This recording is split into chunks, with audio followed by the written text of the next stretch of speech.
Now, considering Jacksonian democracy and his desire for small government, his desire to give the states as much power as possible, because that's how he viewed the role of the federal government, to only step in when absolute necessary. As much of a president he wanted to be, he found out that there were instances in which he would have to uh, exert a great deal of federal force. Um, and in the first year of his presidency, we see that with the Tariff of 1828. So we can see that here. Go ahead and underline it. Often referred to as the Tariff of Abominations, especially by Southerners who felt that this tariff was a very high tariff, and it was designed to only benefit northern businesses at the expense of the southern farmer. Remember that a tariff is a tax on imported goods. Which region of our country is more likely to import a good? It's probably the South, because they lack finished products. The South produces a great deal of raw materials, but they don't have any type of industry for production. So they would import the most. Now, the goods that they're importing, if they're not importing them from the northern states, if they're getting them from any other country, there will be a high tax on it. And the North doesn't really need to import much because, with maybe the sole exception of raw materials, but outside of that, they're not importing finished products. So the Southerners are upset by it, and they look at Andrew Jackson and they're saying to themselves, "Wait a minute! Much of the South put this man in office, and here he is passing a tax, a tariff that obviously is aimed to hurt Southerners, or it may not be aimed to hurt Southerners, but it is directly affecting Southerners more than any other region of the United States."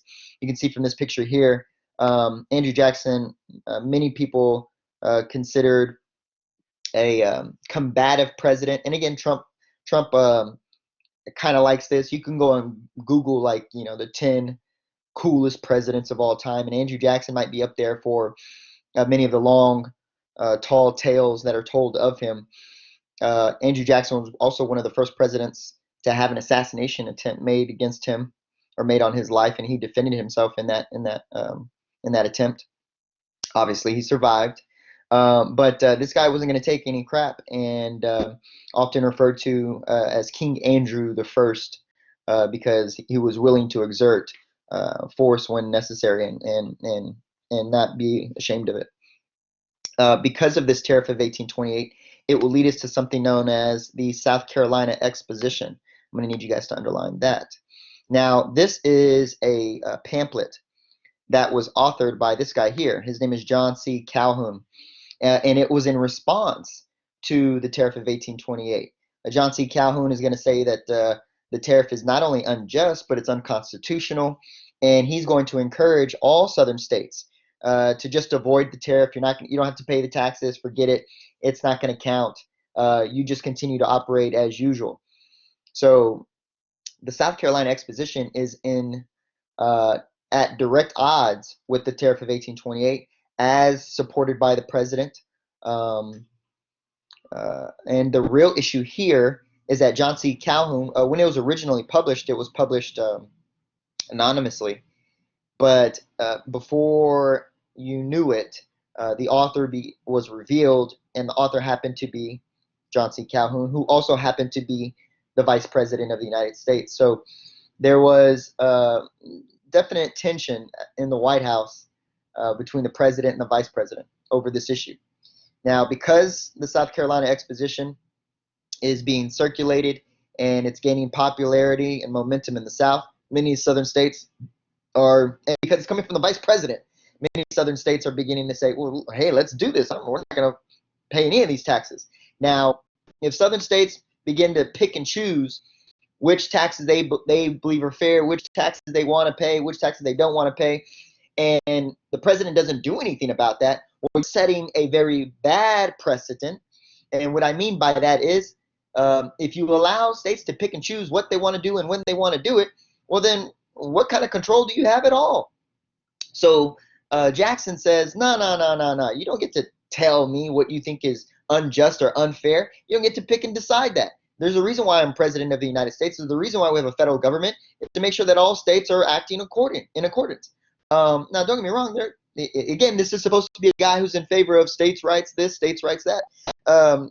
South Carolina will ultimately say, well, no, this we're declaring the tariff of 1828 to be null and void. It will be known as the nullification crisis, because once South Carolina says that they are stressing state rights, and they're going to declare the tariff to be null and void, and if you make us pay these taxes, we'll secede from the Union.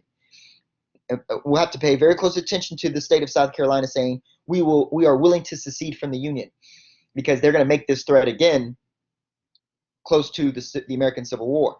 Jackson says, you're not leaving this Union. Jackson, almost like an abusive partner in a relationship, locks the door and says, ain't nobody leaving this relationship. And if you don't pay these taxes, I'm going to make you pay these taxes. Now, before Jackson has an opportunity to send military troops to collect these taxes, Henry Clay, remember him, the great compromiser, the guy who developed the Missouri Compromise, will come in and create another compromise. And in this compromise, the tariff will still exist, but at a reduced rate. And with that reduced rate, it would satisfy Southerners, and it could still allow Jackson to save face, if you will. Also, a force bill will be created, which allows the president to use the military to collect federal duties. So when it comes to federal taxes like tariffs, because we don't have a federal income tax yet, but federal taxes like tariffs placed upon states, the U.S. government can use the military to go and get these. So what exactly does the nullification crisis result in? It was definitely a standoff in which the federal government was threatening state governments. And what we see here is almost like a teaser or a trailer or a taste of things to come in reference to that ultimate chicken or egg question for 1301, and that is, who has more power? Is it the federal government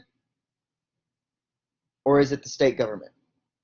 When it comes to power, that will be the ultimate question of 1301, and that question will be answered with an American Civil War.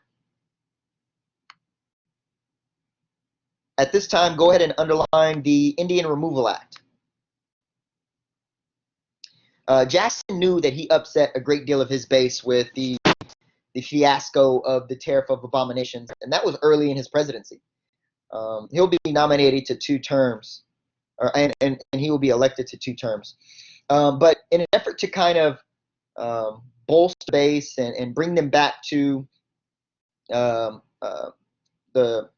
collective, Jackson is supportive of the Indian Removal Act passed in 1830.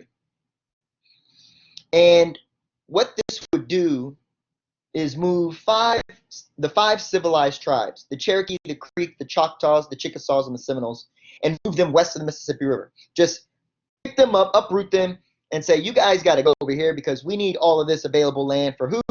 For American and white American expansion. Primarily American businessmen and American and Southerners who felt like they were jilted for a second with that tariff of 1828. So this was a way to make it up to them, to many of these Southerners.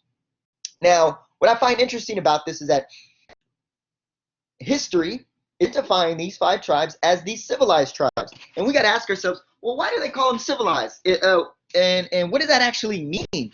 And are you calling them civilized because there are some tribes that are not civilized? And under what parameters are they civilized? And then you get into this issue of, well, who's ultimately controlling the narrative? Who is ultimately controlling the labels? And you got to know that throughout history, white males have stressed the narrative. And if calling these guys civilized is probably because they're acting in a manner that America wants them to act. You see, they will give you this label of, oh, you are civilized, oh, you are the model, oh, you are the standard, if you don't cause problems.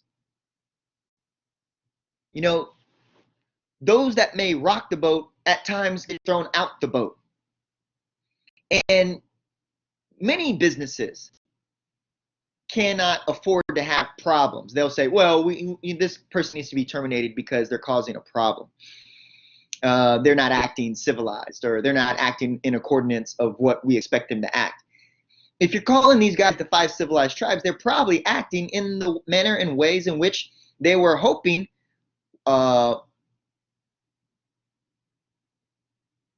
would produce some form of cooperation, some form of respect, so that way business can be conducted in peace and in harmony. But obviously, even when they try to do the right thing, they're not right.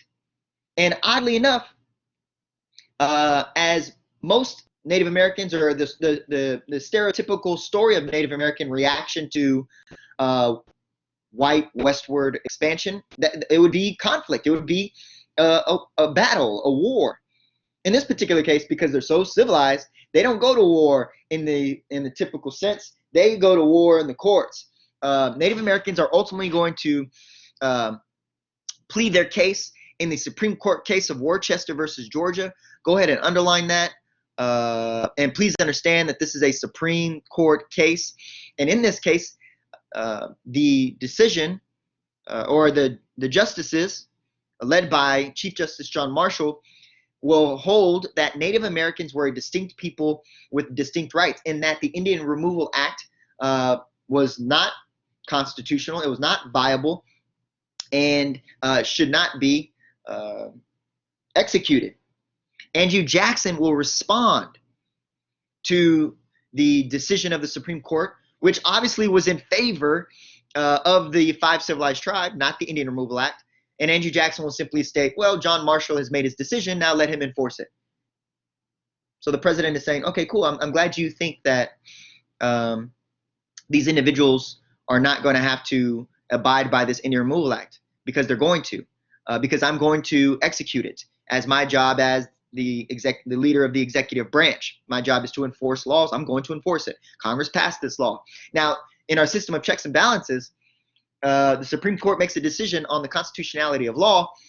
If the president happens to not abide by that decision, then he is violating that system of checks and balances, and therefore should be subjected to possible impeachment.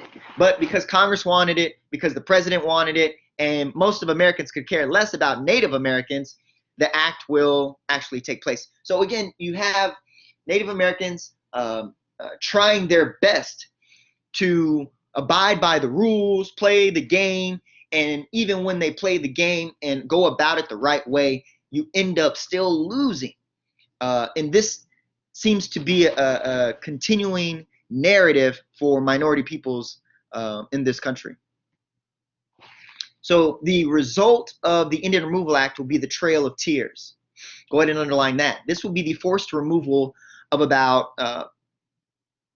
18,000 men, women, and children on various treks, on various trails. It's not one single trail. I mean, there are multiple trails. It takes place over multiple years. And in that time frame, a quarter of these individuals are going to die at the hands of the federal government.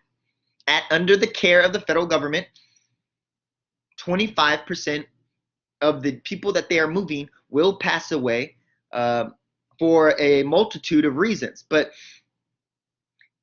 you could argue hunger, you could argue acting in a careless or negligent manner. The bottom line is this: how in the world, or why in the world, 25% of 18,000, that's over 4,000 people are going to die in the hands of the federal government. And all we refer to it as is a trail of tears. 5 people died in the Boston Massacre, and we call it what? A massacre. 4,000 Native Americans died? Oh, this is just a trail of tears. So we look at these events, and it's an absolute travesty that not only do these events occur, but the manner in which these events are remembered, documented for posterity, the narrative is flawed. We should be changing the name Trail of Tears. and a collective effort, because it's not reflective of the reality. You know, it would be, I mean, I don't even want to create the type of analogy that was running through my head at the moment, but, you know, when we look back at the Trail of Tears and we think to ourselves, man, why is the Trail of Tears so important? If you have to ask yourself why 4,000 people dying because other people didn't want them living in their native lands anymore, why is that significant? If you don't know, then I don't know what to tell you.